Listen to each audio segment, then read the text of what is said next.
नमस्कार दोस्तों, आज मैं आपको सुनाऊंगा एक गरीब माँ की संघर्ष। एक गांव में नहर बनने से और जिसका उद्घाटन होता है गांव की माँ राधा के हाथों से।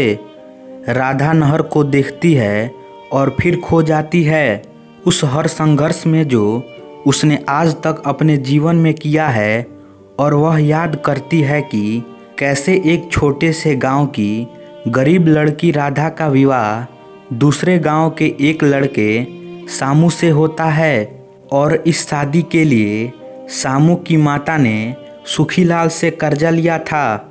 महज 500 रुपये का कर्ज सामू और राधा को जीवन भर की गरीबी के चक्रव्यूह में फंसा देता है।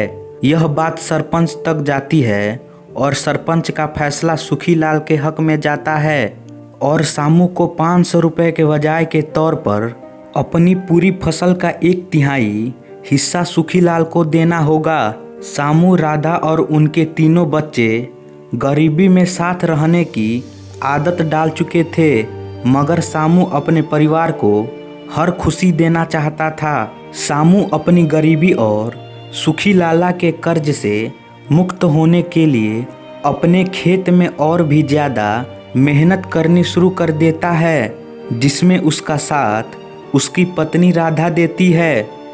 एक दिन जुताई करते करते पत्थर के नीचे सामू के दोनों हाथ कुचल जाते हैं और उन्हें काटना पड़ता है, जिससे वह खेती करने में असमर्थ हो जाता है। सामू बहुत दुखी होता है, मगर राधा उसको संभालती है और खेती का कार्य सारा खुद करने लगती है। फिर भी सामू को अपनी बेबसी और लोगों के तानों ने इतना परेशान कर दिया था कि वह अपने परिवार को छोड़कर हमेशा के लिए चला जाता है। और उसके जाने के कुछ दिनों के बाद ही उसकी माँ की भी मृत्यु हो गई।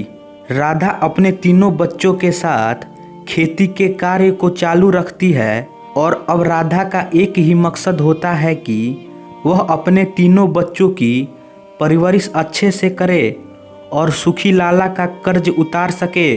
सुखीलाला गरीबी से छुटकारा पाने और कर्ज माफ़ी के लिए राधा के सामने विवाह का प्रस्ताव रखता है, जिसे वह साफ मना कर देती है। कुछ समय बाद गांव में एक बड़ा तूफान आता है, जिससे सभी गांव वालों की पूरी फसल नष्ट हो जाती है और सभी लोग गांव छोड़कर जाने का फैसला कर लेते हैं। मगर राधा के समझाने पर सभी वहीं रहकर फिर से गांव को बसाने की कोशिश में लग जाते हैं। इस तूफान में राधा ने अपना सबसे छोटा बेटा भी खो दिया। धीरे धीरे वक्त आगे बढ़ता है और राधा के दोनों बेटे बिरजू और रामू बड़े हो गए।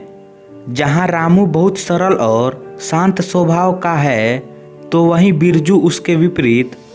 वह गांव की सभी लड़कियों को बहुत परेशान करता है। मन ही मन बिरजू गुरुजी की बेटी चंद्रा को पसंद करता है। एक दिन बिरजू का झगड़ा सुखीलाला से हो जाता है कर्ज को लेकर, और वह खाता पढ़ने की बात करता है।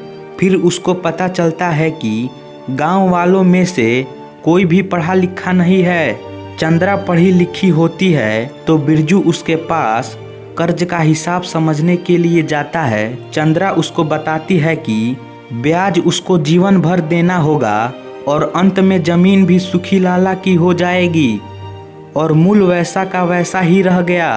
बिरजू को यह बात समझ आ गई थी कि बरसों से साहूकार हर किसान का शोषण करता आ रहा है।